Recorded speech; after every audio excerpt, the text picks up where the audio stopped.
ចាអស់លោកអ្នកនឹងបានជ្រាបប្រធានបទរបស់យើងពាក់ព័ន្ធជាមួយនឹងស្ថាបត្យកម្មជាមួយនឹងហុងស៊ុយ Architecture is not the biggest part of Feng Shui, of course, because landscape is the biggest part with more than 70% all of the Feng Shui influences. The architecture can have a strong influence on Feng Shui as well. មកទៅហានបានលើកឡើងថាអ្វីដែលសំខាន់បំផុតនៅក្នុងហុងស៊ុយគឺប្រមាណជា 70% ក្នុងការរៀបចំគឺទីធ្លានោះទេតែទោះបីយ៉ាងណាក៏ដោយការរៀបចំស្ថាបត្យកម្មក៏វាជះឥទ្ធិពលទៅដល់ការរៀបចំហុងស៊ុយដូចគ្នាដែរ The landscape quality is bad concerning the Feng Shui. Then, even if you do a perfect architecture with all the Feng Shui principles, it is not able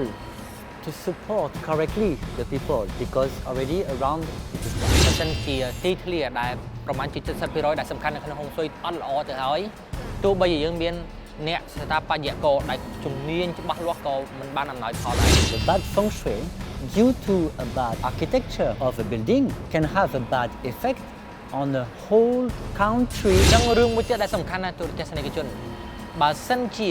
ទីតាំងមួយកន្លែងមានហុងស៊ុយអល្អហើយមាន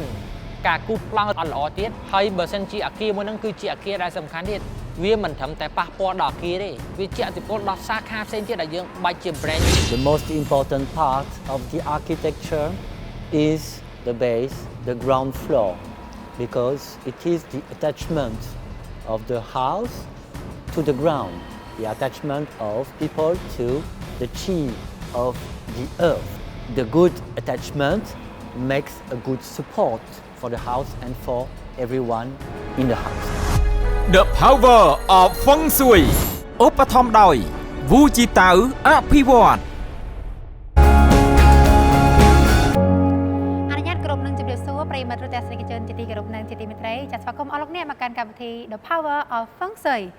ដោយដែលទស្សនិកជនបានជ្រាបហើយចាជារៀងរាល់សប្តាហ៍តែងតែជួបវត្តមាននឹងខ្ញុំសុធារានៅក្នុងកម្មវិធី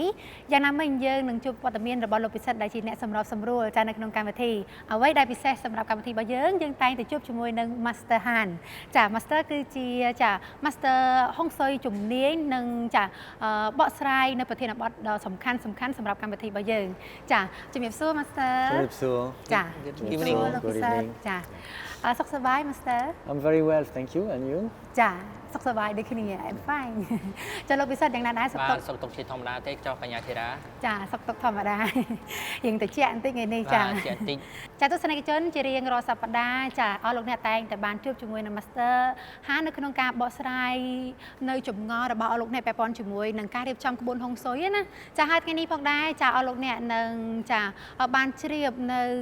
ប្រធានបទរបស់យើងពាក់ព័ន្ធជាមួយនឹងស្ថាបត្យកម្មជាមួយនឹងហុងស៊ុយ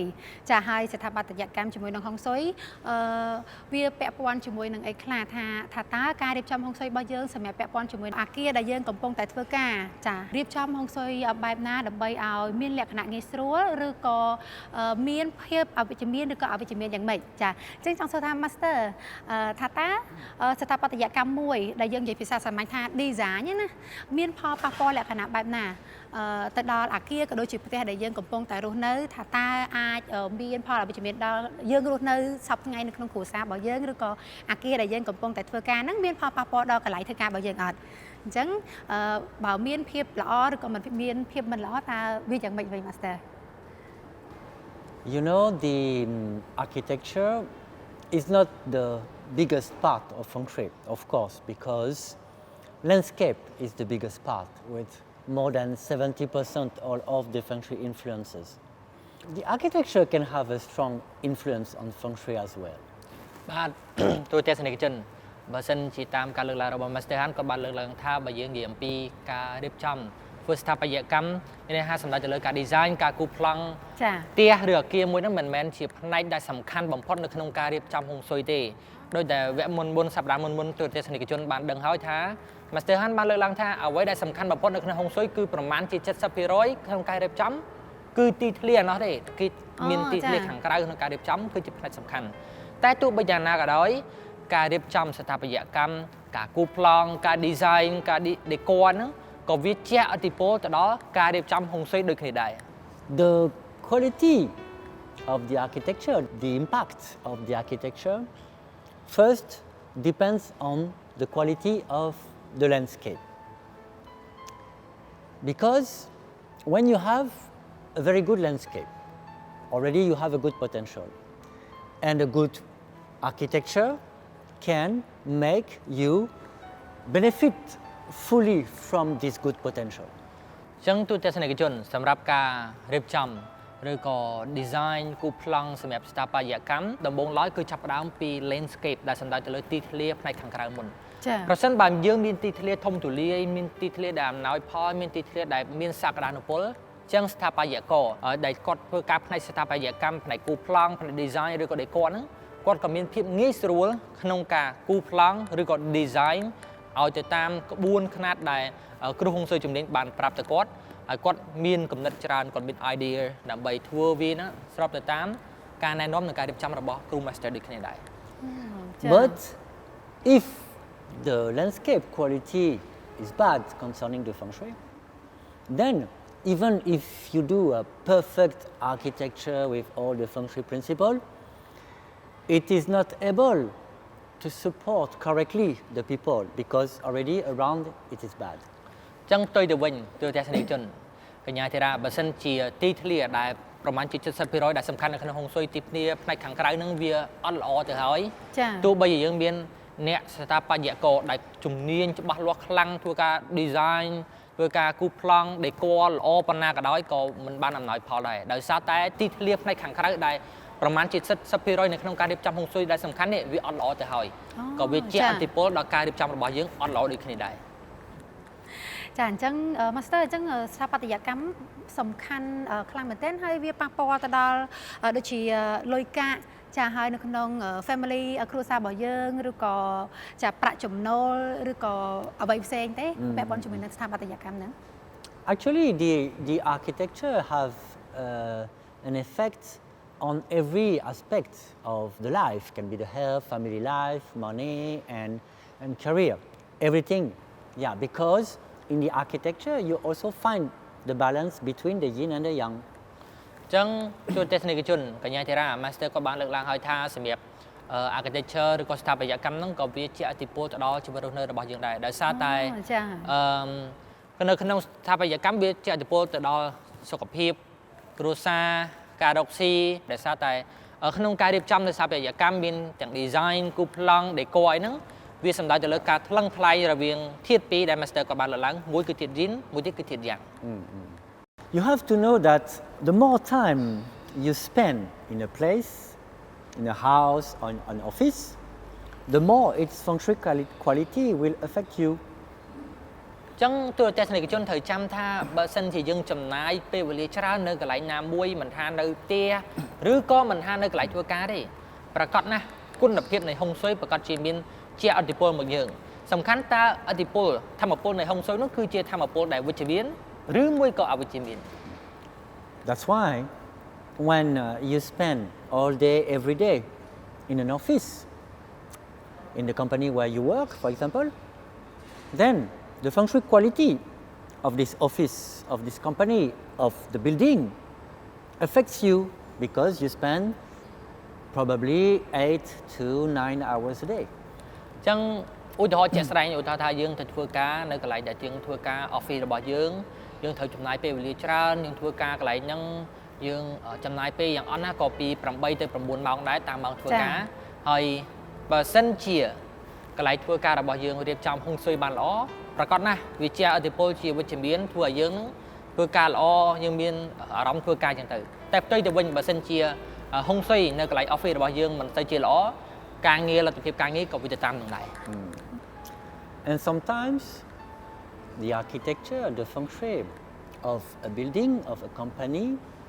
can affect more people than the people that are working in this company. Like for example, the feng shui of a headquarter. ចឹងអ្វីដែលសំខាន់មួយទៀតនោះគឺថានៅពេលដែលការរៀបចំនៃអគារមួយកន្លែងដែលកន្លែងធ្វើការនោះបើសិនជាវាអត់មានហុងស៊ុយល្អវាប្រកាសជាជះឥទ្ធិពលជាអវិជ្ជមានហើយដែលធ្វើឲ្យប៉ះពាល់មនុស្សជាច្រើនដែលធ្វើការនៅក្នុងអគារនោះតែម្ដងវាខ្លាំងជាងមនុស្សម្នាក់ដែលគាត់ធ្វើការមិនសូវបានល្អនៅក្នុងក្រុមហ៊ុនទៅទៀត The feng shui of the headquarter of the big company has an impact on all the employees of this company, even those who are working in a different building, because they all depend on the decision that are taken in the headquarters. ចឹងទូរទស្សនិកជនអ្វីដែលកាន់តែសំខាន់នោះប្រសិនបើការិយាល័យកណ្ដាលមានថាការិយាល័យកណ្ដាលរបស់ក្រុមហ៊ុនមួយ headquarter នឹងគឺមិនទាន់បានរៀបចំហុងស៊ុយល្អហើយនោះមានន័យថាឲ្យមានហុងស៊ុយល្អទេវាប្រកាសជាជះឥទ្ធិពលមិនត្រឹមតែអគារមួយហ្នឹងទេវាជះឥទ្ធិពលដល់សាខាផ្សេងទៀតដែលយើងបាច់ជា branch សាខាមួយៗនៅតាមទីក្រុងខេត្តក្រុងនីមួយៗហ្នឹងដោយសារតែការិយាល័យកណ្ដាលរបស់យើងមិនមាននៅ productive មានថាការងាររបស់បុគ្គលិកហ្នឹងមិនសូវជារលូនហើយអញ្ចឹងសាខាផ្សេងទៀតហ្នឹងក៏វាមានបញ្ហាទៅតាមនឹងដែរ Let's see now some examples of bad architecture that can have direct effects in Feng Shui and in the life of people. First, let me show you this building in Paris.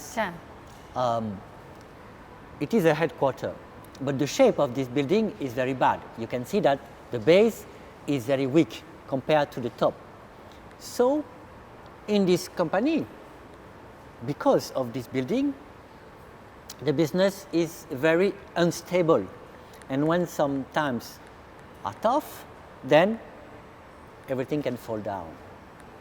ចឹងទូទស្សនិកជនជាឧទាហរណ៍ជាក់ស្ដែង Master Han គាត់បានលើកឡើងអំពីការិយាល័យកណ្ដាលរបស់ក្រុមហ៊ុនមួយដែលមានមូលដ្ឋាននៅទីក្រុងប៉ារីសនៅប្រទេសបារាំងឯណោះដែលក្រុមហ៊ុនមួយនេះគឺ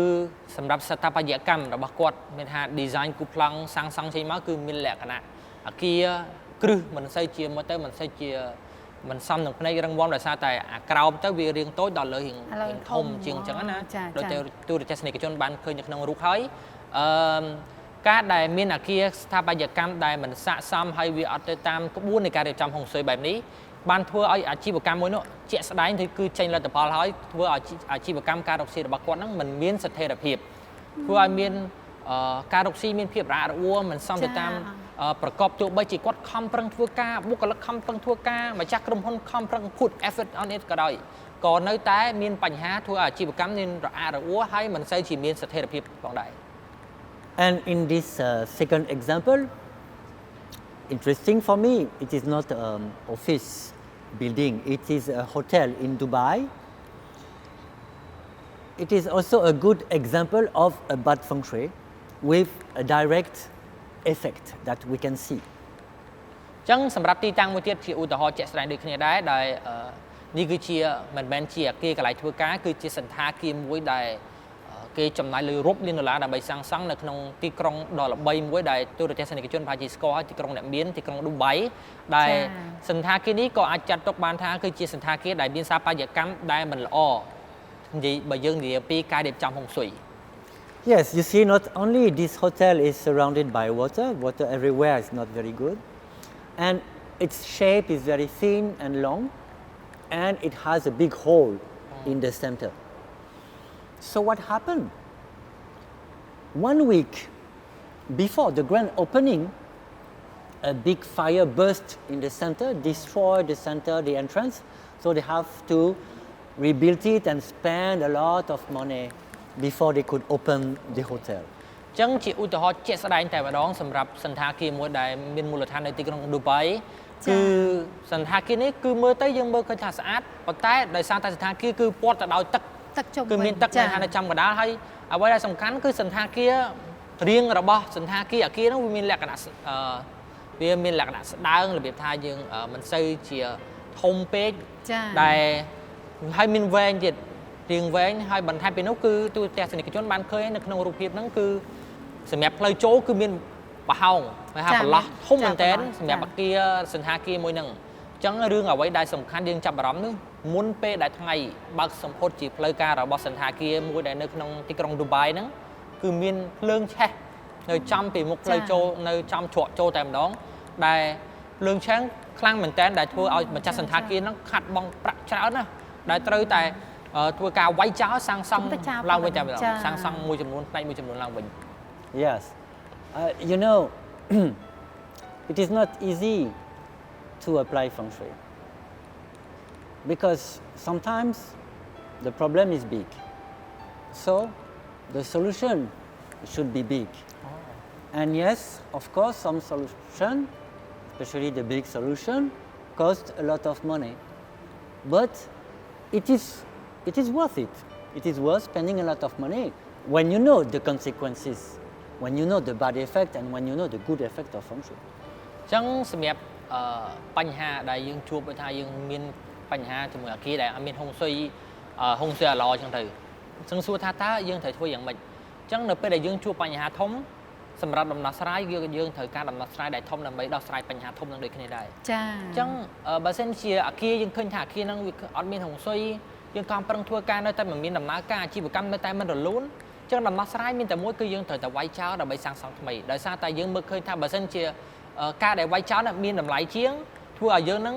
សាងសង់មកយើងចំណាយពេលវេលាយើងសាងសង់ឡើងវិញអាចនឹងធ្វើឲ្យអាជីវកម្មរបស់យើងរលូននិងកាក់កប់ជាងមុននោះយើងអាចនឹងចំណាយដែរដោយសារតែការកែប្រែនេះគឺមានតម្លៃជាងចា The real effect of Feng Shui, the real impact of Feng Shui is much more important than most people think. It can have a very strong impact on many people. ចឹងការរៀបចំហុងស៊ុយនេះគឺវាមានសារៈសំខាន់ហើយវាមានផលប៉ះពាល់ខ្លាំងជាមនុស្សទូទៅមួយចំនួនគិតទៅទៀតមានន័យថាវាអាចនឹងជាការ surprise មួយដែរវាលើសពីការរំពឹងទុកណាយើងការតែបើសិនជាកន្លែងមួយដែលអត់ល្អទៅយើងអត់រំពឹងថាវានឹងមានរឿងនឹងកើតឡើងពេលដែលយើងរៀបចំឲ្យទៅជារីកចម្រើនចឹងបើសិនយើងរៀបចំឲ្យវាអាចនឹងមានភាពរីកចម្រើនបានទៅដែរចា You have to know that sometimes the bad Feng Shui due to a bad architecture of a building can have a bad effect on the whole country. ចឹងរឿងមួយទៀតដែលសំខាន់ណាស់ទូរទស្សនិកជនបើសិនជាទីតាំងមួយកន្លែងទាំងកន្លែងរ៉ូស៊ីឬក៏គេហដ្ឋានរបស់យើងមានហុងស៊ុយអត់ល្អហើយមានការគូសប្លង់ឬក៏ design ផ្ទះរៀងរបស់ផ្ទះអត់ល្អទៀតហើយបើសិនជាអាគារមួយហ្នឹងគឺជាអាគារដែលសំខាន់ទៀតវាមិនត្រឹមតែប៉ះពាល់ដល់អាគារទេវាអាចនឹងប៉ះពាល់ទៅដល់ប្រទេសទាំងមូលទៀតអូអញ្ចឹងមានន័យថានៅទូទាំងប្រទេសតែម្ដង Master ឬក៏យ៉ាងម៉េចចាហើយវាកើតឡើងនៅពេលណាដែរ Master អាចលើក example ខ្លះៗបានទេចា Yes, of course I have a significant example. I never teach anything important in Feng Shui without a good example. Because Feng Shui is real and you need to have example to show what you say. ចឹងទូរទស្សនិកជនសម្រាប់អ្វីដែលកញ្ញាធីរ៉ាបានសួរទៅកាន់ Master Han គាត់បានលើកឡើងថាប្រកាសណាស់គាត់ជាមាននៅឧទាហរណ៍ជាក់ស្ដែងសម្រាប់បង្ហាញនិងបញ្យល់ទៅកាន់ទូរទស្សនិកជនជាក់ស្ដែង Master គាត់បានលើកឡើងថាអ្វីដែលគាត់បានបង្រៀននៅក្នុងហុងស៊ុយនឹងគឺសុទ្ធតែមានឧទាហរណ៍ជាក់ស្ដែងទាំងអស់ដោយសារតែហុងស៊ុយគឺជាការពិតអ្វីដែលពិតសំដៅទៅលើអ្វីដែលពិតអ្វីដែលឆ្លុះបង្ហាញពីការពិតហើយមានលទ្ធផលជាក់ស្ដែងចា When you pretend when you claim that a building, a house, a place has a good Feng Shui or a bad Feng Shui, you need the proof. You need to show the proof of that goes with your judgment. ចឹងសម្រាប់គ្រូហុងស៊ុយជំនាញដោយ Master គាត់បានលើកឡើងថាបើសិនជាគាត់អះអាងថាអាគារមួយកន្លែងឬក៏គេហដ្ឋានមួយកន្លែងហ្នឹងមានហុងស៊ុយល្អឬមួយអាក្រក់ហ្នឹងចឹងគាត់ត្រូវតែមានភ័ស្តុតាងយកមកអះអាងថាវាពិតជាមានហុងស៊ុយអាក្រក់មែនឬមួយក៏វាពិតជាមានហុងស៊ុយដែលល្អមែនទៅតាមភ័ស្តុតាងហើយទូរទស្សនិកជនគឺជាអ្នក judge ជាអ្នកវិតម្លៃនិងជាអ្នកកំណត់ថាតើគាត់មានប្រសាសន៍នេះត្រូវឬមួយក៏ខុសដែរចា៎ So the most significant example that I have about a bad architecture that can affect a whole country is the French Ministry of Finance in Paris, France. ចឹងសម្រាប់ឧទាហរណ៍ជាក់ស្ដែងដែល Master Han នឹងធ្វើការលើកឡើងជាឧទាហរណ៍សម្រាប់ជូនទៅដល់ទូរទស្សនិកជនឆ្លើយតបទៅនឹងសំណួររបស់កញ្ញាធីរ៉ាតើតងជាមួយនឹងអាគាររដ្ឋាភិបាលមួយកន្លែងគឺជាអាគាររបស់ក្រសួងហិរញ្ញវត្ថុរបស់ប្រទេសបារាំងដែលគាត់បានអះអាងថានេះគឺជាអាគារដែលមានការរៀបចំហុងស៊ុយដែលមិនល្អដែលធ្វើឲ្យប៉ះពាល់ទៅដល់ ការរៀបចំនិងដំណើរការរបស់ក្រសួងស្ថាប័នមួយនេះដោយសារតែអគារមួយនេះវាមានស្ថាបត្យកម្មដែលมันស្របទៅតាមការរៀបចំហុងស៊ុយជាពលគឺសំដៅទៅលើការ design ការ decor និងការគូប្លង់នៅពេលដែលគូប្លង់ចេញហើយទើបវិស្វករធ្វើការសាងសង់បាទ You see, the shape of this building is very long and narrow, and its base on the ground is open, with also many busy roads passing underneath and like cutting the base. And at the end, the building finishes into the water. ចឹងសម្រាប់អគាររបស់ក្រសួងហិរញ្ញវត្ថុរបស់ប្រទេសបារាំងហ្នឹងគឺមានលក្ខណៈវែងហើយអគារហ្នឹងទៀតសោតមានលក្ខណៈទូរទស្សនិកជនអាចមើលឃើញនៅក្នុងរូបភាពបានមានលក្ខណៈចម្លែកដែរដោយសារតែអគារមានលក្ខណៈវែងហើយនៅពីក្រោមអគារហ្នឹងគឺមានទុកចន្លោះសម្រាប់ផ្លូវឡានដើម្បីធ្វើដំណើរទៀតដែលផ្លូវឡានគឺជាផ្លូវដែលមានចរាចរណ៍មមាញឹកដែរដែលធ្វើឲ្យហាក់បីដូចជាផ្លូវឡានដែលទុកចន្លោះផ្លូវឡានហាក់បីដូចជាកន្លែងដែលកាត់ផ្ដាច់នៅគ្រឹះរបស់អគារអញ្ចឹងអគារនេះមានលក្ខណៈវែងដោយចាប់ដើមសាងសង់ពីផ្លូវលើគោកពីដីដែលមាននៅលើគោកហើយមានលក្ខណៈវែងដោយបញ្ចប់ទៅក្នុងចុងអគារហ្នឹងនៅក្នុងទឹកវិញដោយសារតែទោះបីជាអគារហ្នឹងនៅជាប់មាត់ទឹកក៏ដោយក៏ Master គាត់បានលើកឡើងថាអគារនេះគឺជាអគារដែលមានហុងស៊ុយដែលអត់ល្អដែរ So when I realized that this building, which is an important one for the country, had a bad feng shui, I looked for the proof. I looked for something that can confirm my analysis. And I found out that at the moment the Ministry of Finance was moved to this new building in 1993, I guess. Suddenly, the public debt of France raised strongly and then continues to raise very strongly since then. ចឹងទូរទស្សនិកជនសម្រាប់ការអះអាងជាមួយនឹងឧទាហរណ៍របស់ Master គាត់បានលើកឡើងថានៅពេលដែលគាត់មើលទៅលើអគារហ្នឹងគាត់មើលឃើញថាអគារហ្នឹងពិតជាអគារដែលមានហុងស៊ុយដែលមិនល្អមែនចឹងផ្អែកទៅលើតាមការវិភាគរបស់គាត់ប្រកាសជាត្រូវរកថាភ័ស្តុតាងមួយចំនួនថាហេតុអីបានគាត់ហ៊ានអាងថាអគារហ្នឹងមិនល្អលុះត្រាតែមានលទ្ធផលថានៅពេលដែលអគារហ្នឹងធ្វើហើយនេះវាចេញលទ្ធផលមកការងារវាអត់ល្អចេះចឹងសម្រាប់ Master Han គាត់មើលឃើញថានៅពេលដែលរដ្ឋមន្ត្រីរបស់ក្រសួងហិរញ្ញវត្ថុនៃប្រទេសបារាំងគាត់បានបដូរ office មានថាការិយាល័យរបស់គាត់ចូលមកកាន់អគារដែលទូរទស្សនិកជនបានឃើញហ្នឹងគឺបានធ្វើឲ្យបំណុលសាធារណៈនៅក្នុងប្រទេសបារាំងហ្នឹងមានការកើនឡើងជាលំដាប់ហើយកើនឡើងឥតឈប់ឈរដែលអគារនេះបានបើតាម Master Han បានលើកឡើងគឺប្រហែលជានៅក្នុងកំឡុងឆ្នាំ1993ចាអូអញ្ចឹងពិតជាឃើញថានៅពេលដែលអគារស្ថាបត្យកម្មមួយនៅក្នុងប្រទេសមួយវាអាចមានផលប៉ះពាល់យ៉ាងខ្លាំងដល់ប្រទេសទាំងមូលតែម្ដងអញ្ចឹងសង្ឃឹមថានៅក្នុងប្រទេសជាតិកម្ពុជារបស់យើងចាហើយអគាររបស់រដ្ឋាភិបាលនឹងមានហុងស៊ុយដ៏ល្អចាហើយនៅក្នុងវគ្គនេះអស់លោកអ្នកនឹងបានទស្សនានៅវីដេអូចានៃការផ្លាស់ប្ដូរចាវីឡាមួយកន្លែងនៅក្នុងរាជធានីភ្នំពេញចាដែលជាការផ្លាស់ប្ដូររបស់ស្ថាបត្យកររបស់យើងនៅក្នុងការរៀបចំស្ថាបត្យកម្មសាជាថ្មីឲ្យមានហុងស៊ុយល្អចាស់ហើយគណៈពេលនេះយើងខ្ញុំទាំងអស់គ្នាក៏សូមអនុញ្ញាតសម្រាប់បន្តិចសិន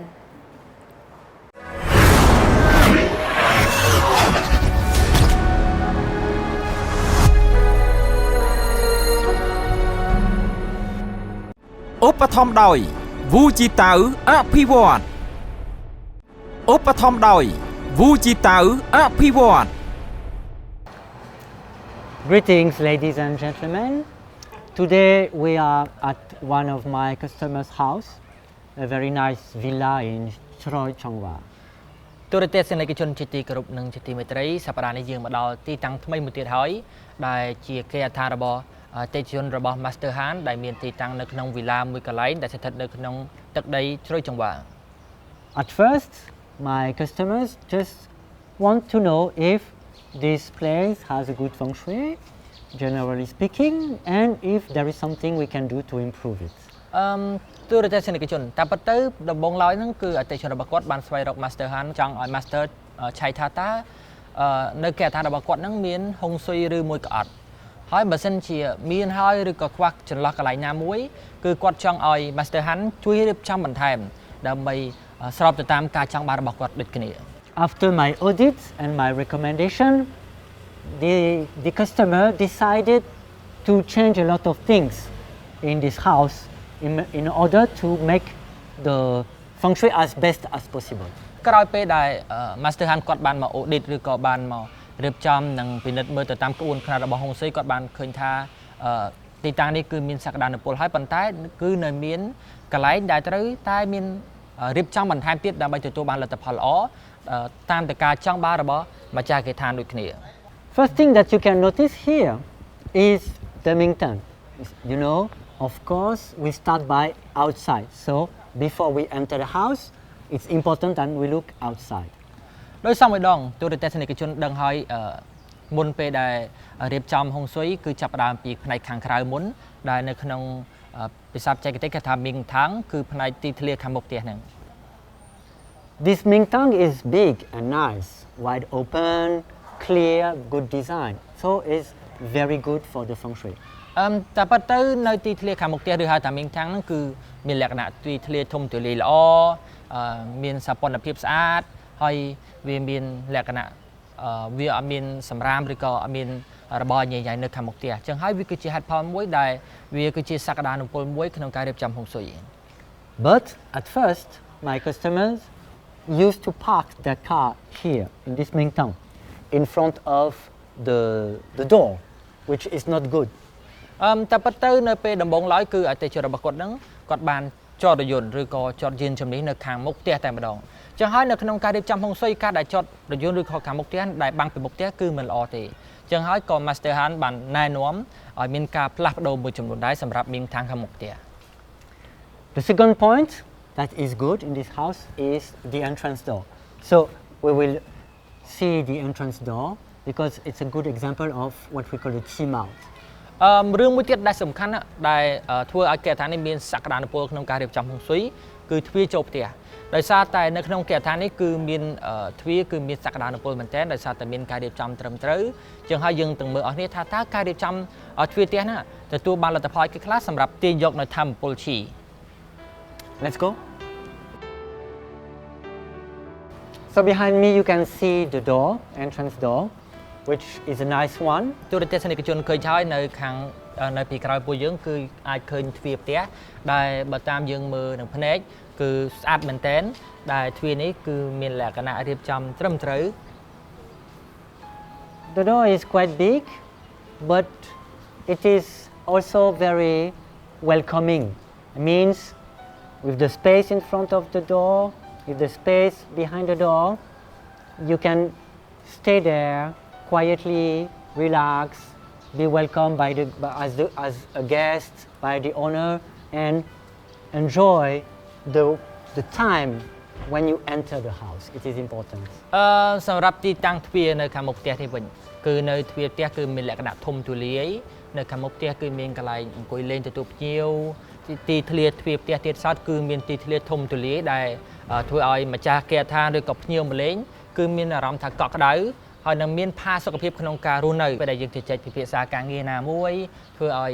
យើងនឹងមានអារម្មណ៍ថាមានផាសុកភាពនិងចង់រស់នៅតែម្ដង Usually we don't think about making the entrance a pleasant place, a pleasant area. But actually it is important because the door, the chi mouth, is the most important place of the house. So if you can make your entrance area a very pleasant area, then you add something more to the feng shui of your house. តែប៉ុន្តែបើយើងនិយាយអំពីទ្វារចូលផ្ទះជាទូទៅនៅពេលដែល Master គាត់បាននិយាយកាលពីសប្តាហ៍មុនហើយថានៅខាងមុខផ្ទះហ្នឹងជាទូទៅគឺមិនដែលដាក់កន្លែងណាមួយដែលជាកន្លែងទទួលភ្ញៀវដែលជាកន្លែងដែលមានភាពរីករាយទេប៉ុន្តែដោយសារតែទីតាំងនេះគឺជាទីតាំងដែលអំណោយផលអញ្ចឹងនៅពេលដែលរៀបចំនៅខាងមុខផ្ទះគឺជាកន្លែងដែលទទួលភ្ញៀវកន្លែងដែលមានផាសុកភាពវាคล้ายទៅជាទីតាំងមួយដែលផ្ដល់នៅសក្តានុពលហុងស៊ុយថែមមួយកម្រិតទៀត Let's go and have a look at the fish pond. Okay, Master. Yeah.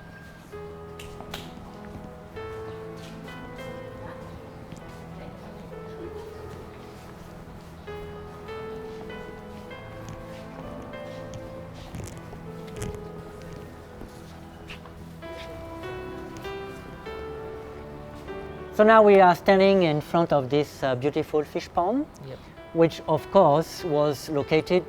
with the good Feng Shui, and I used the formula that we call early heaven for locating this pond. ទូរទស្សនិកជនជាទីគោរពឥឡូវនេះ Master Han និងខ្ញុំបានធ្វើការរៀបរាប់និងបញ្យល់បន្ថែមទៀតហើយទាក់ទងជាមួយនឹងការរៀបចំអាងត្រីឬក៏អាងទឹកបានលើកឡើងថាការរៀបចំនេះគឺឆ្លើយតបទៅនឹងទិសដៅរបស់ទ្វារដូចគ្នាការរៀបចំអាងទឹកនេះគឺការរៀបចំដែលស្របទៅតាមក្បួនខ្នាតក្នុងការរៀបចំហុងស៊ុយឬថាហៅរូបមន្តនៅក្នុងហុងស៊ុយគេហៅថា early heaven ហ្នឹងគឺសំដៅទៅដល់រូបមន្តមួយនៅក្នុងការរៀបចំក្បួនហុងស៊ុយដែល early heaven គឺជាក្បួននិងរូបមន្តមួយដែលល្អ Yes, this formula that we call early heaven is one of the best combination that we can use for the water compared to the door direction. តែប៉ុន្តែបើយើងនិយាយអំពី early heaven ហ្នឹងគឺជារូបមន្តមួយនៅក្នុងការរៀបចំហុងស៊ុយដែលសំដៅទៅលើការរៀបចំអាងទឹកឬក៏អាងត្រីហើយការរៀបចំទៀតសោតហ្នឹងរូបមន្ត early heaven គឺឆ្លើយតបទៅនឹងទិសដៅល្អនៃទិសទ្វារដូចគ្នាដែរ In this case, the door direction is southwest 3, and from the door, the location of the pond is south 2, which makes the good combination. ទូរទស្សនិកជនបើយើងនិយាយឲ្យស៊ីជម្រៅបន្តិចតកតងជាមួយនឹង early heaven តកតងជាមួយនឹងការរៀបចំអាងទឹកត្រីណាតកតងជាមួយអាងទឹកត្រីនេះបើយើងនិយាយអំពីឆ្លើយតបទៅនឹងទិសរបស់ទ្វារវាស្ថិតនៅក្នុងទិសមួយគេហៅថាទិសនិរដី3ហើយការរៀបចំនេះវាឆ្លើយតបជាមួយនឹងទិសទ្វារដែលស្ថិតនៅខាងត្បូង2នេះគឺជាក្បួននៅក្នុងត្រីវិស័យលោប៉ារបស់ Master Han But one of the most important thing I want to show today for this example is here behind me is the new part that was built because before it was empty. រឿងមួយទៀតដែល Master Han គាត់ចង់បង្ហាញទូរទស្សនិកជននោះដែលសំខាន់នោះគឺតកតងជាមួយនឹងការរៀបចំសាងសង់ថ្មីនៅគឺត្រង់កន្លែងនេះតែប៉ុន្តែនៅដំបូលឬក៏កន្លែងនេះពីដើមឡើយគឺអត់មានទេគឺទទេដោយសារតែរាងរបស់ផ្ទះគឺមានលក្ខណៈបាត់ចឹងហើយបើតាមការណែនាំ Master Han ទៅកាន់គេហដ្ឋានម្ចាស់គេហដ្ឋានគឺណែនាំឲ្យមានការរៀបចំនិងធ្វើការសាងសង់បន្ថែមនៅទីធ្លាខាងមុខនេះដើម្បីធ្វើឲ្យមានភាពល្អប្រសើរឡើងក្នុងក្បួនហុងស៊ុយ So before this part was not a living space. It was empty, just a roof, but not like a living space. So for the Feng Shui, it was considered a missing part. You see, the best shape of the house is the rectangle or the square. So if you have a part which is not a living space, it's called missing part, missing area. តែប៉ុន្តែទូរទស្សនិកជនពីដើមឡើយនៅកន្លែងនេះពីមុនឡើយមិនមែនជាកន្លែងទទួលភ្ញៀវទេគឺជាកន្លែងដែលចោលដែលគេហៅថាកន្លែងផ្នែកដែលខ្វះចឹងហើយ Master Han គាត់បានណែនាំថាគួរតែមានការរៀបចំនិងធ្វើបំពេញផ្នែកដែលខ្វះហ្នឹងឲ្យវាគ្រប់ចន្លោះវិញដើម្បីឲ្យវាគ្រប់គ្រឿងវិញណាទូរទស្សនិកជនចឹងហើយនៅពេលដែលតាមរយៈការណែនាំរបស់ Master Han ម្ចាស់ផ្ទះបានធ្វើការសាងសង់កន្លែងទទួលភ្ញៀវនេះដែលមានការរៀបចំដោយតែទូរទស្សនិកជនបានឃើញចឹង So when you have a missing part in your house, the only solution is to create the space where you can live all day, all year long. Otherwise, it does not fill the missing part. បើយើងនិយាយពីផ្នែកដែលខ្វះដើម្បីដោះស្រាយផ្នែកដែលខ្វះហ្នឹងរឿងដែល Master Han គាត់បានណែនាំនិងបានធ្វើគឺមានតែធ្វើការសាងសង់បន្ថែមនៅកន្លែងដែលអនុញ្ញាតឲ្យកន្លែងឲ្យម្ចាស់គេហដ្ឋានអាចនៅបានអាចគេងបានឬក៏អាចពិភាក្សាការងារបានដោយដែលទូរទស្សនិកជនបានឃើញអញ្ចឹងទីនេះគឺជាកន្លែងដែលទទួលភ្ញៀវ So that's why my customer asked the architect that will explain also later about this to create a new living space with a roof and walls that you can where they can live every day all the year. អញ្ចឹងហើយដើម្បីជាដំណោះស្រាយគឺម្ចាស់អគារដ្ឋានគាត់បានស្វែងរកនៅស្ថាបត្យករហៅថា architect ណាទូទស្សនិកជនដើម្បីធ្វើការគូប្លង់និងសិក្សាបន្ថែមដើម្បីធ្វើការសាងសង់នៅផ្នែកដែលខ្វះដែល Master Han គាត់បានណែនាំ I also invited today the architect for her to explain why she did like this and how she could adapt the architecture to my feng shui advice. ទូរទស្សនិកជនជាទីគោរពថ្ងៃនេះមានរឿងមួយកាន់តែពិសេសទៀតហើយបន្ទាប់ពី Master Han គាត់បានណែនាំទៅដល់ម្ចាស់គេដ្ឋានដើម្បីរៀបចំសាងសង់បន្ថែមផ្នែកដែលខ្វះហ្នឹងហើយថ្ងៃនេះស្ថាបត្យករដែលបានសាងសង់និងបានធ្វើការកែប្រែកន្លែងដែលទទួលភ្ញៀវនេះគាត់នឹងធ្វើការចូលខ្លួនមកធ្វើការរៀបរាប់និងបញ្យល់ថាហេតុអ្វីបានជាគាត់រៀបចំនិងធ្វើការ design បែបនេះទៅកាន់ទូរទស្សនិកជនដូចគ្នា So we will now listen to her, and after I will show you the last part that I want to show you today. ចឹងកុំឲ្យខាត់ពេលវេលាយូរយើងនឹងទៅជួបស្ថាបត្យករដែលធ្វើការផ្លាស់ប្ដូរកន្លែងទទួលភ្ញៀវនេះទាំងអស់គ្នាទូរទស្សនិកជនជាទីគោរពនិងជាទីមេត្រីថ្ងៃនេះមានកិត្តិយសមែនទែនដោយយើងបានមកដល់គេដ្ឋានរបស់អតិថិជនរបស់ Master Han ហើយតេតងជាមួយនឹងការរៀបចំហុងស៊ុយនៅក្នុងគេដ្ឋានរបស់អតិថិជនរបស់គាត់កាន់តែពិសេសនោះគឺអតិថិជនរបស់គាត់បានស្វែងរកនៅស្ថាបត្យករជំនាញជើងចាស់ដែលគាត់បានបញ្ចប់ការសិក្សាមកពីក្រៅប្រទេសដែលគាត់មានការរៀបចំហុងស៊ុយនៅក្នុងគេដ្ឋានរបស់គាត់អញ្ចឹងកុំឲ្យខាត់ពេលវេលាយូរទៅជួបជាមួយនឹងអ្នកមីងទាំងអស់គ្នាជំរាបសួរអ្នកមីង ជំរាបសួរ បាទ ខ្ញុំឈ្មោះ Mariza ខ្ញុំខ្មែរប៉ុន្តែរស់នៅបរទេសយូរឆ្នាំហើយដូច្នេះហើយសុំទោសខ្មែរខ្ញុំមិនសូវល្អទេខ្ញុំលាយឡំជាមួយអង់គ្លេសផងខ្មែរផងចាខ្ញុំធ្វើ architectural building designer in Australia ហើយធ្វើការនៅស្រុកគេនោះជាង10ឆ្នាំហើយជួបភ្ញៀវនេះគាត់ចង់ឲ្យខ្ញុំកែជួសជុលផ្ទះនេះគាត់ទិញយូរណាស់ហើយឆ្នាំ2001ប្រហែលជា19 20ឆ្នាំទៅហើយចាហើយទៅអត់ដៃជួសជុលទេព្រោះតែគាត់ថាគាត់ចង់ជួសជុលគាត់ចង់ពង្រីកប៉ុន្តែគាត់សួរជាមួយគាត់ they are very sensitive and sensible with the principle of feng shui as well so they have also request an audit from Master Han feng shui and therefore they wanted me to do a design and plan for renovation and extension of their house but also they want me to meet Master Han just to see if the request based on feng shui principle can be completely incorporated into the design that I wanted to propose. So of course we met and I am very also sensitive with the feng shui principle as well because in our architecture school we also studied feng shui classic feng shui principle បាទទូរទស្សនិកជនដោយដែលអ្នកមីងបានលើកឡើងហើយថាអ្នកមីងបានបញ្ចប់ការសិក្សានៅឯប្រទេសអូស្ត្រាលីហើយគាត់ក៏ជាជាងចាស់ដែរក្នុងវិស័យស្ថាបត្យកម្មឬហៅថា architecture ហើយគាត់ក៏ជាជនជាតិខ្មែរដែរដោយសារតែគាត់ទៅរស់នៅក្រៅប្រទេសច្រើនឆ្នាំតែដោយសារតែនៅក្នុងប្រទេសចឹងគាត់ទំនេរដែរគាត់ក៏បានជួបជាមួយនឹងអតិថិជនរបស់គាត់ដើម្បីធ្វើការកែប្រែមួយចំនួនដើម្បីធ្វើការកែប្រែផ្ទះនេះដែលសាងសង់ប្រហែលជា20ឆ្នាំហើយអ្នកមីងទេ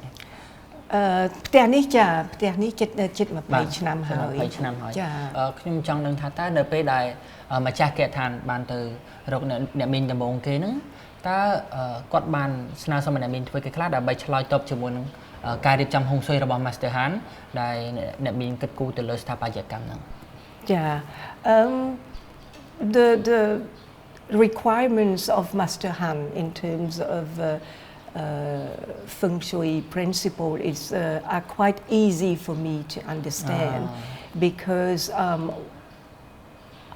in my design I always incorporate all the principle of green architecture and then ecological architecture and then in that sense it is natural the two principles marry to each other harmoniously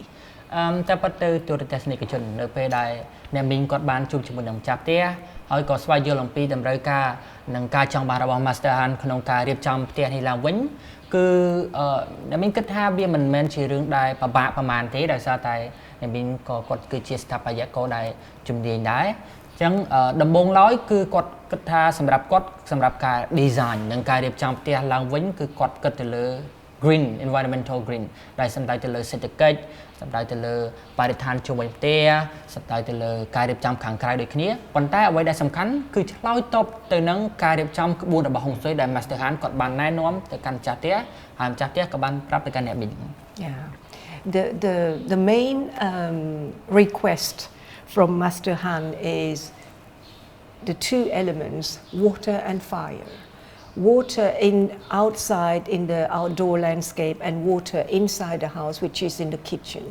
and of course in the bathroom as well. And in the kitchens, the element fire is dominant. Okay. So I have to understand where to put the stove, for example, orientated the buttons, and then where to put the sink to wash the dishes and stuff. ដូចដែលអ្នកមីងបានលើកឡើងហើយថានៅពេលដែល Master Han គាត់បានណែនាំនឹងរៀបចំប្រាប់អំពីតម្រូវការក្នុងការកែប្រែដែលឆ្លើយតបជាមួយនឹងក្បួនហុងស៊ុយហ្នឹងគឺផ្ដោតទៅលើសំខាន់ទៅលើធាតុ2ទី1គឺទឹកទី2គឺភ្លើងសម្រាប់ការរៀបចំទឹកហ្នឹងគឺអ្នកមីងបានលើកឡើងហើយថាគឺមានរៀបចំអាងទឹកនៅខាងមុខផ្ទះមានហើយសម្រាប់ភ្លើងវិញគឺសំដៅទៅដល់ចង្ក្រានដាំបាយចង្ក្រានធ្វើម្ហូបនឹងឯងពេលដែលរៀបចំចង្ក្រានទៀតសតគឺត្រូវតែស្របទៅតាមអ្វីដែល Master Han គាត់បានណែនាំដូចគ្នាគឺស្របទៅតាមទិសនិងក្បួនរបស់ហុងស៊ុយក្រៅពីមានចង្ក្រានហ្គាសហ្នឹងក៏មានកន្លែងឡាបូលាងចានដូចគ្នាដែរដោយសារតែកន្លែងនេះគឺជាកន្លែងដែលសំខាន់ដែលយើងត្រូវលាងសម្អាតអ្វីដែលយើងបានបរិភោគហើយអ្វីដែលយើងបានធ្វើឲ្យប្រឡាក់ជាដើមហ្នឹងដើម្បីវាស្អាតហើយលាងចេញទៅខាងក្រៅបាទ The other point that is probably as a start the most important thing is the shape of the house, right? Initially the existing house has a shape of an L shape. So therefore, according to the Feng Shui principles, the ideal auspicious shape of a house is either rectangle or square. So it's up to me to create where we're sitting. It was nothing. It was an outdoor space. It was under no covered. At the kitchen, you see behind here, it was the old house. So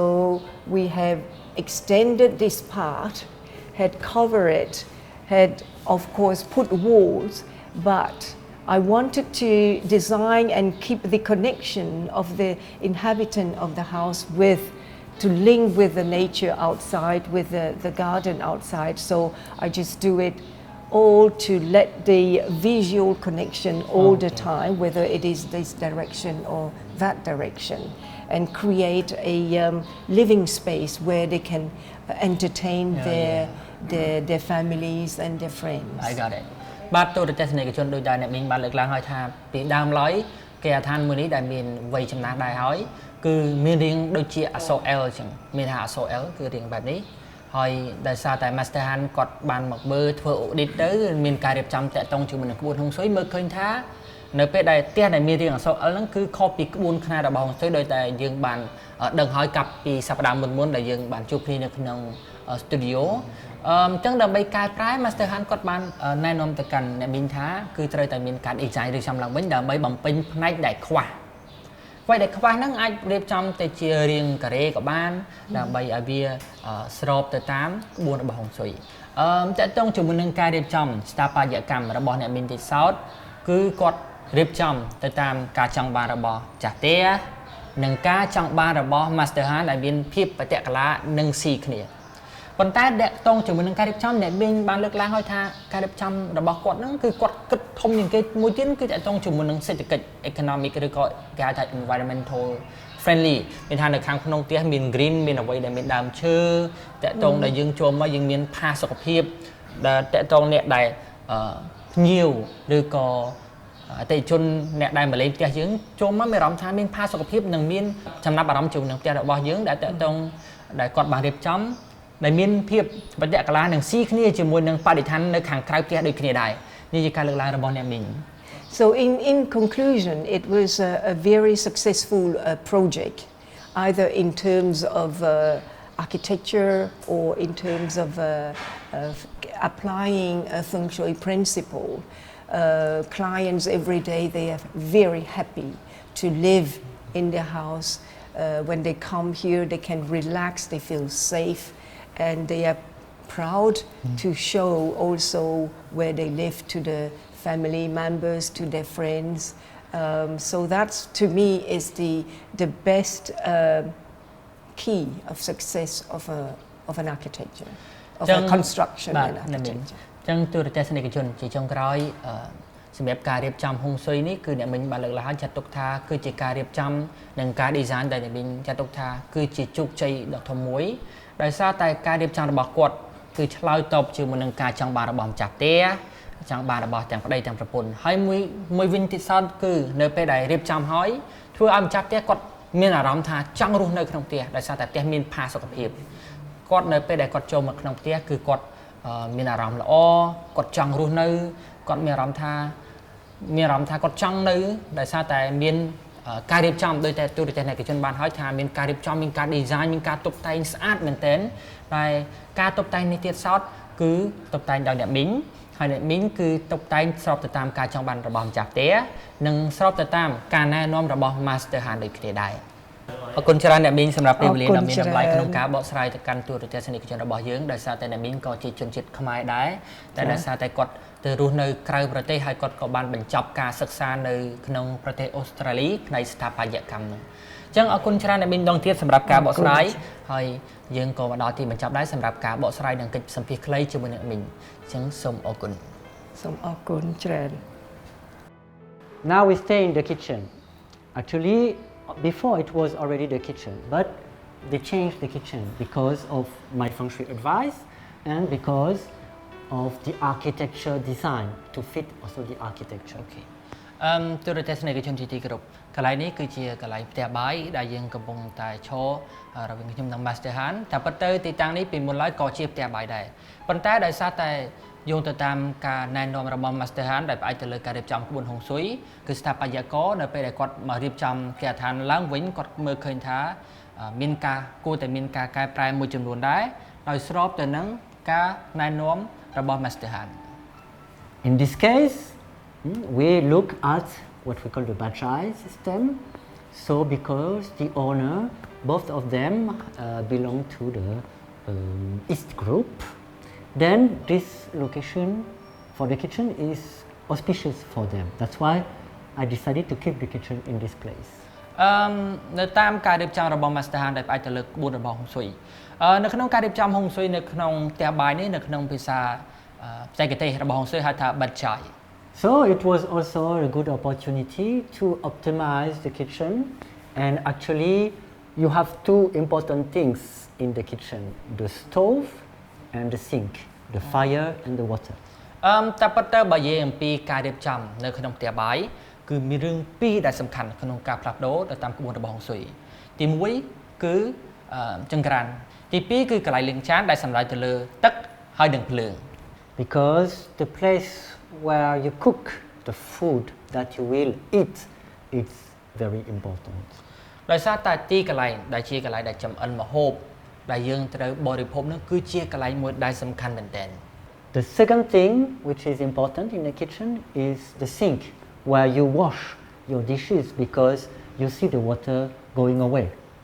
ចឹងរឿងទី2ដែលសំខាន់ដែល Master Han គាត់បានលើកឡើងពីដើមមកចឹងគឺឡាបូលាងចានដោយសារមូលហេតុដែលឡាបូលាងចានគឺជាកន្លែងដែលសំខាន់គឺជាកន្លែងមួយដែលយើងសម្អាតនៅចានដែលយើងបានបរិភោគហើយចឹងនៅពេលដែលសម្អាតធម្មតាយើងត្រូវប្រើប្រាស់ទឹកចឹងទឹកហ្នឹងត្រូវវាហូរចេញទៅក្រៅចឹងទៅ Yeah. But except the place where you cook and except the place where you wash, the other device in the kitchen you can put them anywhere you want. ចឹងសម្រាប់ការរៀបចំផ្ទះបាយទៅតាមក្បួនហុងស៊ុយ Master Han គាត់បានលើកឡើងថារឿងដែលសំខាន់ជាងគេបំផុតពីរហ្នឹងគឺមានតែទី1ចង្ក្រានដាំបាយកន្លែងដែលយើងចម្អិនម្ហូបនិងទី2កន្លែងលាងចានចឹងក្រៅពីកន្លែងចង្ក្រានដែលយើងធ្វើម្ហូបហើយនិងកន្លែងលាងចានរឿងអីផ្សេងទៀតរបស់របបផ្សេងទៀតយើងអាចដាក់កន្លែងផ្សេងគ្នាបានទៅតាមការរៀបចំនិងការ design និងការពេញចិត្តរបស់យើង So next time you think about renovating your house, think about the feng shui first because it can be a good chance for you to improve. ចឹងទូរទស្សនិកជនបើសិនជាចង់មានការផ្លាស់ប្ដូរមួយចំនួននៅក្នុងគេហដ្ឋានរបស់យើងចឹងមុននឹងមានការផ្លាស់ប្ដូរគួរតែគិតគូរទៅដល់ហុងស៊ុយជាមុនសិនពីព្រោះថាបើសិនបើយើងរៀបចំស្របទៅតាមក្បួនរបស់ហុងស៊ុយនឹងផ្ដល់ឲ្យយើងនៅភាពរីកចម្រើនសុភមង្គលជាពិសេសដោយតែ Master Han គាត់បានលើកឡើងពីសប្តាហ៍មុនហើយគឺទាញយកនៅលុយដូចគ្នា So I hope you enjoy this example and see you soon for another good case study. ចឹងសម្រាប់ករណីដែលយើងធ្វើការពិភាក្សានិង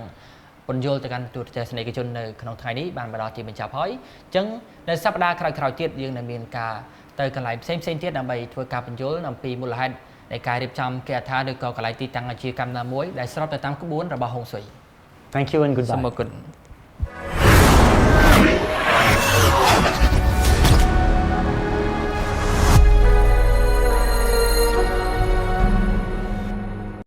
ឧបត្ថម្ភដោយវូជីតៅអភិវឌ្ឍឧបត្ថម្ភដោយវូជីតៅអភិវឌ្ឍ ចាទស្សនិកជនជាទីគោរពនិងជាទីមេត្រីចាស្វាគមន៍អស់លោកអ្នកចាំមកកាន់វគ្គបន្តនៅក្នុងកម្មវិធី The Power of Feng Shui របស់ស្ថានីយ៍ទូរទស្សន៍ Town Full HD TV ចាហើយនៅក្នុងវគ្គនេះយើងនៅតែបន្តជជែកចាទៅលើវិធានបទរបស់យើងគឺស្ថាបត្យកម្មជាមួយនឹងអាគារដែល Master Han គាត់បានលើកឡើងជាច្រើនទៅដល់ទស្សនិកជនចាហើយទស្សនិកជនក៏ចង់ដឹងថាស្ថាបត្យកម្មជាមួយនឹងតែអាគារហ្នឹង Master ចុះស្ថាបត្យកម្មជាមួយនឹងផ្ទះសម្បែងដែលរស់នៅវិញតើវាយ៉ាងម៉េចធ្វើរៀបចំយ៉ាងម៉េចដើម្បីឲ្យផ្ទះរបស់យើងវាមានទៅតាមក្បួនខ្នាតចាស់ Master. Okay, so you first have to look at the shape of your own house, okay? For us in Feng Shui, the best shape, the ideal shape is the square. We call that principle the 4-point goal, meaning that you need 4 sides and 4 corners. ចឹងទូរទស្សនិកជនកញ្ញាធីរ៉ាសម្រាប់ Master Han ចម្លើយរបស់គាត់គឺថាតែតងជាមួយនឹងស្ថាបត្យកម្មឬក៏ការរៀបចំផ្ទះសម្រាប់ស្ថាបត្យកម្មរបស់ផ្ទះវិញគឺមើលទៅលើរាងរបស់ផ្ទះណាទម្រង់របស់ដីដែលជាពិសេសគាត់បានលើកឡើងថាអ្វីដែលសំខាន់ជាងគេនៅក្នុងការរៀបចំនេះសម្រាប់រាងផ្ទះ shape ដែលសំខាន់បំផុតដែលមានឥទ្ធិពលគឺរាងការ៉េដែលមានជ្រុង4បាទដែលមានជ្រុង4 Yes, so also the rectangle has the 4 corners and 4 sides. So a rectangle is also a good shape, but it should not be too long. We say that if the length of the house is more than double the width, then the shape is too long and it is not good. ចឹងមួយទៀតដែលសំខាន់រាងមួយទៀតដែលមានឥទ្ធិពលក៏មានសក្តានុពលដែរគឺរាងចតុកោណកែងដោយសារតែចតុកោណកែងកញ្ញាធីរ៉ាដឹងហើយគឺក៏មានរាងមានជ្រុង4ដូចគ្នាដែរ ចាមានជ្រុង4ដូចគ្នាដែរចា ចឹងវាមានជ្រុង4ដូចជាការ៉េដែរតែអ្វីដែលសំខាន់ហ្នឹងយើងត្រូវតែមើលថាតើសម្រាប់រាងចតុកោណកែងសម្រាប់រាងផ្ទះរបស់យើងនេះធ្វើយ៉ាងណាកុំឲ្យ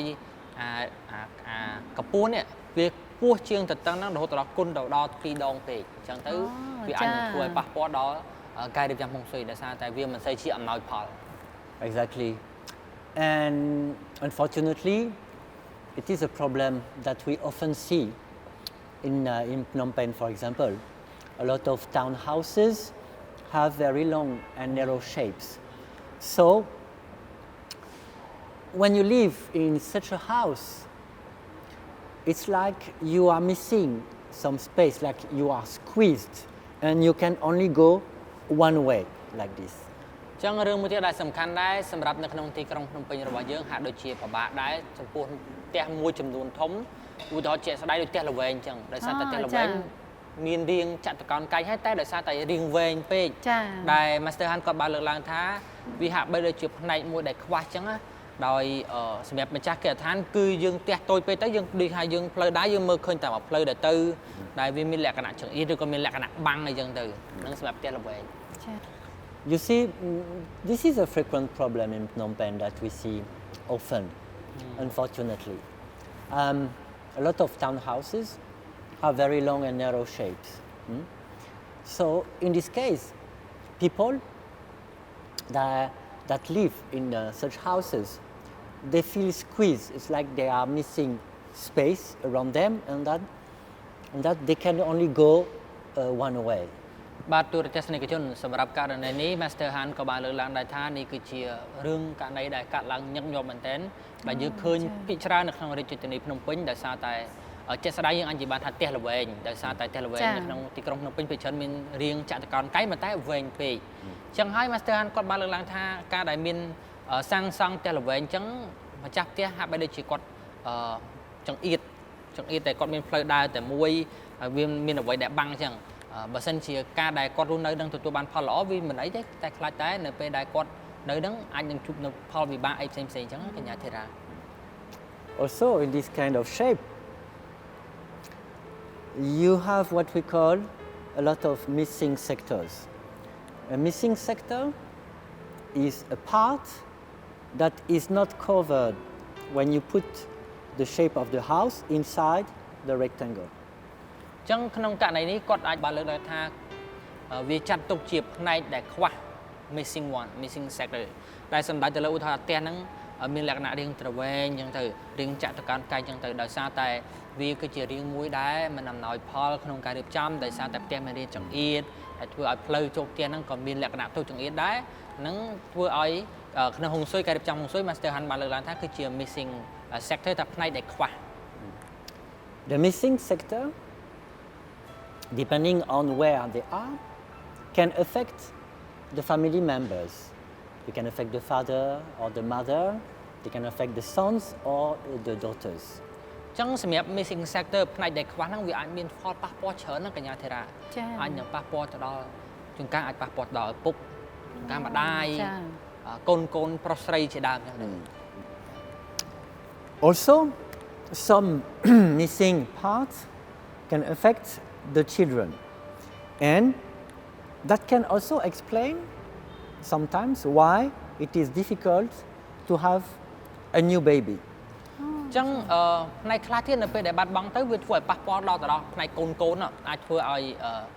ដៃគូប្តីប្រពន្ធហ្នឹងអាចមានកូនបានទៀត Now, what is the solution? Actually, it is not easy to recover a missing sector because you have to make a living space where you have a missing sector in order to complete the shape of the house. A living space is the place where you can live all day, every day. អញ្ចឹងសម្រាប់ដំណោះស្រាយក្នុងករណីនេះគឺ Master Han គាត់បានលើកឡើងថាយើងរកដំណោះស្រាយមួយដោយយើងដាក់កន្លែងដែលយើងអាចអង្គុយលេងបានដែលយើងអាចគេងលេងបានដែលយើងអាចនៅគ្រប់ពេលវេលាបានអញ្ចឹងណាដែលយើងអាចអង្គុយជជែកគ្នានៅកន្លែងអង្គុយលេងណាមួយនៅកន្លែងដែលគាត់មើលឃើញថាដែលផ្អែកទៅលើការ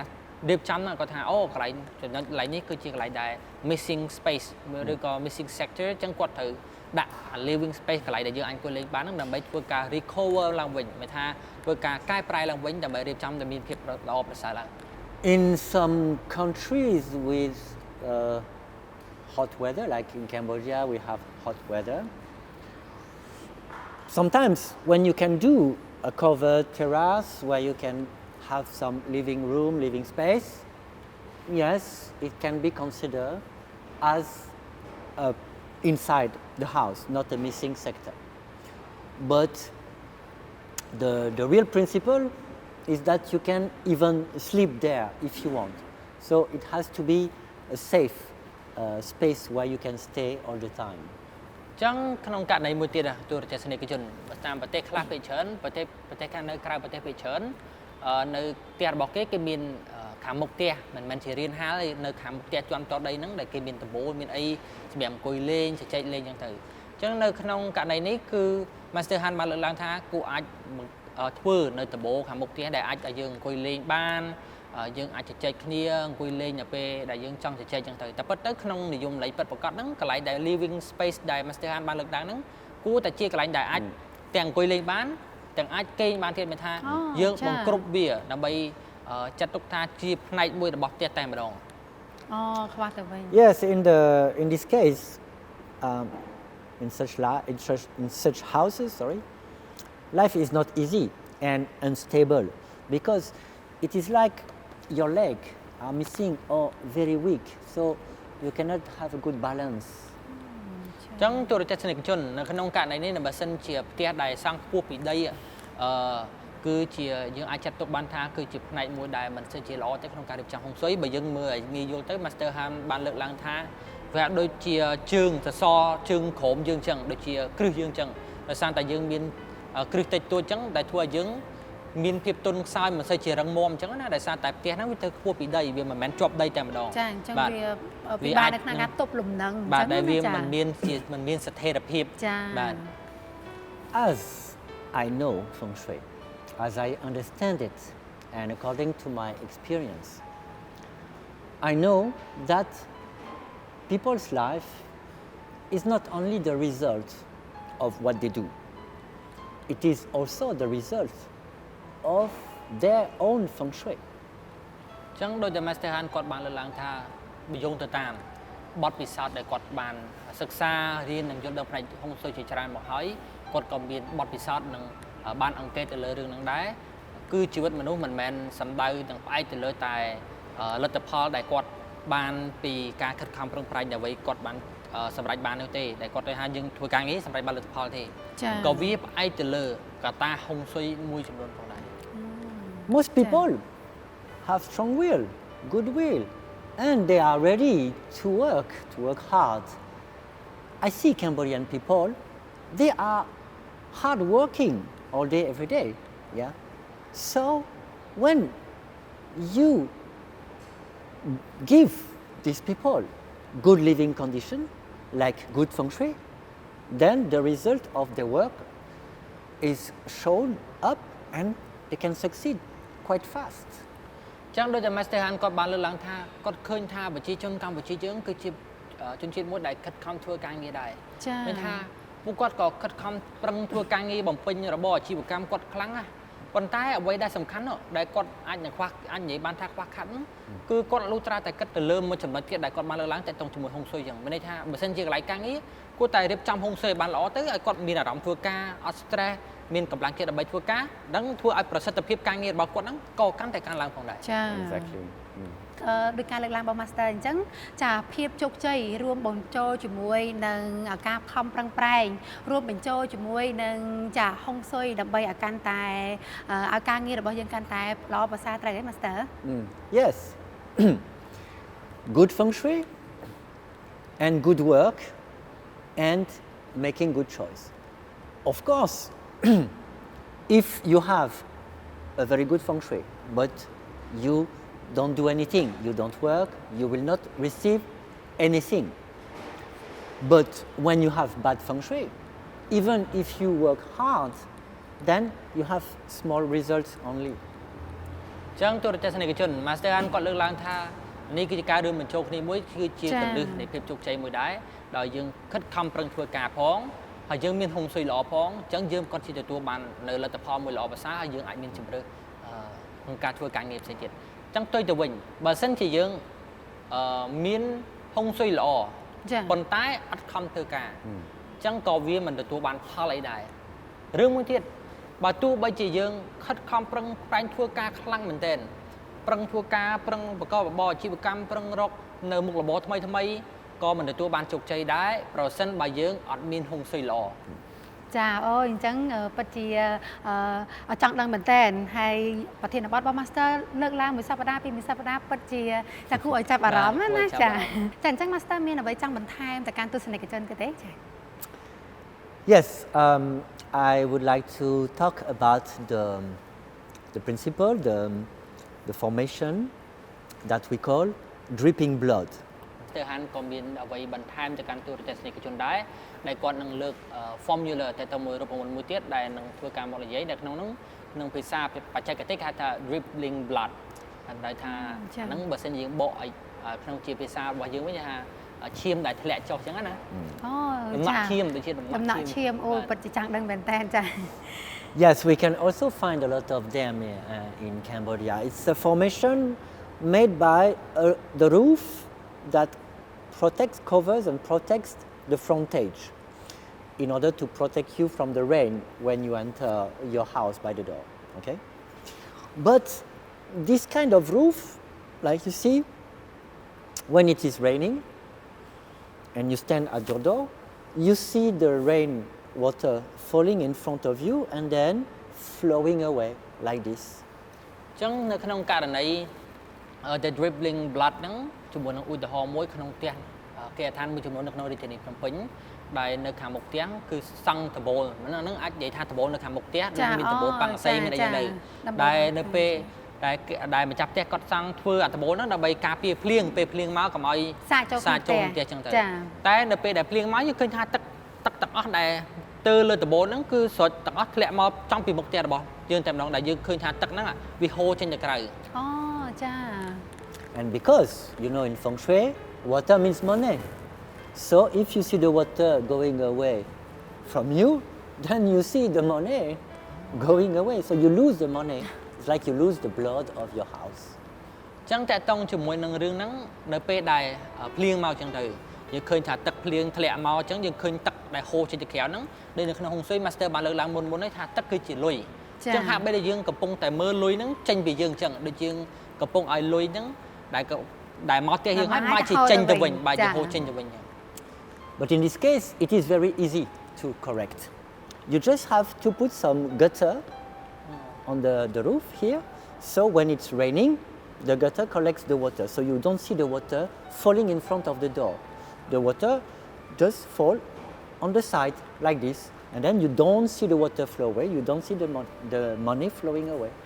ចឹងទូរទស្សនិកជនខ្ញុំជឿជាក់ថាសម្រាប់គេឋានមួយចំនួនធំនៅក្នុងរាជធានីភ្នំពេញមិនថាទេនៅក្នុងប្រទេសកម្ពុជារបស់យើងតែម្ដងគឺភាគច្រើនផ្ទះនីមួយៗមានដបូលពីមុខផ្ទះហើយ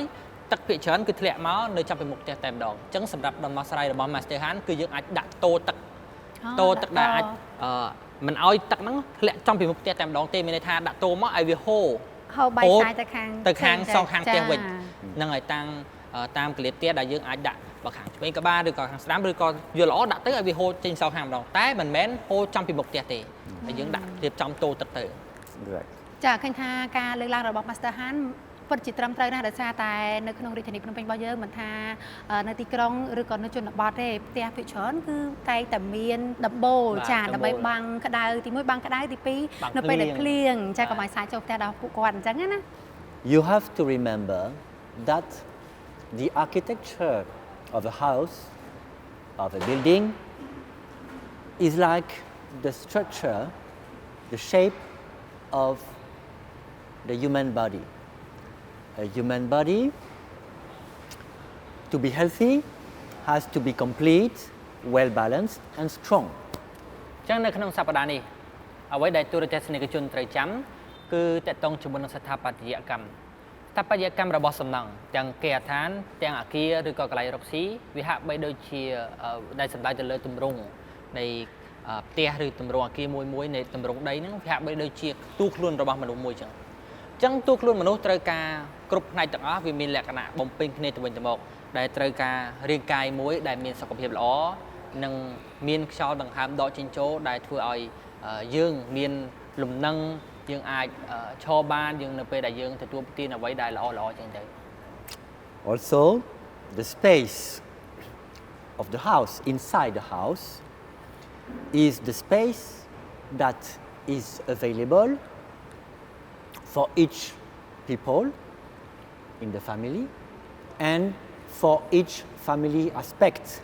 based on the principle that we call the Bakwa, the 8 trigrams. ចឹងរឿងមួយទៀតហ្នឹងតកតងជាមួយនឹងផ្នែកខាងក្នុងនៃគេហដ្ឋានម្ដងសម្រាប់ផ្នែកខាងក្នុងនៃគេហដ្ឋានតកតងជាមួយនឹងការរៀបចំគឺយើងត្រូវប្រកាសថាកន្លែងនីមួយៗគឺមានលក្ខណៈទូលាយនិងគ្រប់គ្រាន់សម្រាប់គ្រប់សមាជិកគ្រួសារទាំងអស់ដែលមាននៅក្នុងគ្រួសារនីមួយៗដែលឲ្យគាត់ហ្នឹងមានកន្លែងដែលរស់នៅស្រួលដែលគាត់អាចនៅបានត្រឹមត្រូវចឹងទៅដែលនៅក្នុងនេះគឺសំដៅទៅលើតថភាពនិងការរស់នៅរបស់ជីវិតគ្រួសារនីមួយៗនៅក្នុងហ្នឹងក៏មាន key term មានន័យថាពាក្យបច្ចេកទេសនៅក្នុង principle គោលការណ៍នៃការរៀបចំហុងស៊ុយដែរគេហៅថាប៉ាគួរដែលសំដៅទៅលេខ8 The most important part of the architecture is the base, the ground floor, because it is the attachment of the house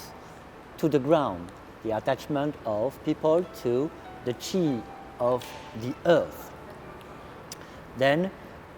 the good attachment makes a good support for the house and for everyone in the house. ចឹងសម្រាប់រឿងដែលសំខាន់មួយទៀតតកតងជាមួយនឹងការសាងសង់នៅស្ថាបត្យកម្ម គឺផ្នែកខាងក្រោមនៃផ្ទះដោយសារតែផ្នែកខាងក្រោមនៃផ្ទះគឺជាការតបជាប់រវាងផ្ទះហើយនឹងដីតបជាប់ដូចគ្នាវាដូចជាការដំណប់ជាប់រវាងជីវិតរបស់មនុស្សខ្លួនរបស់មនុស្សទៅនឹងធម្មពលជីដូចគ្នាដែរអញ្ចឹងយើងត្រូវចង់ឲ្យមានភាពជីគ្នាយើងចង់ឲ្យធាតុទាំងពីរនេះវាមានលក្ខណៈស៊ីគ្នានិងបតិកលាគ្នាទៅវិញទៅមកចាអញ្ចឹងឃើញថានៅក្នុងសប្តាហ៍នេះពិតជាក្បោះក្បាយទៀតហើយ Master តែងតែលើកនៅប្រធានបទថ្មីហើយប្លែកចាយកមកជម្រាបជូនដល់ទស្សនិកជនហើយឃើញថាកម្មវិធីរបស់យើងក៏បានឈានមកដល់ទីបញ្ចប់ហើយដែរចាហើយយើងខ្ញុំទាំងអស់គ្នាក៏សូមអរគុណដល់ទស្សនិកជនដែលបានចំណាយពេលវេលាដែលមានតម្លៃតាមដានកម្មវិធី The Power of Feng Shui តាំងពីដើមរហូតមកដល់ចប់ចាហើយកម្មវិធីរបស់យើងគឺមានការផ្សាយជូនទស្សនានៅរៀងរាល់ថ្ងៃច័ន្ទវេលាម៉ោង 9 នាទីយប់ចារៀងរាល់ថ្ងៃច័ន្ទរាល់សប្តាហ៍តែម្ដងនៅលើស្ថានីយ៍ទូរទស្សន៍ Town Full HD TV ចាហើយគណៈពេលនេះយើងខ្ញុំទាំងអស់គ្នាក៏សូមអនុញ្ញាតសូមគោរពលា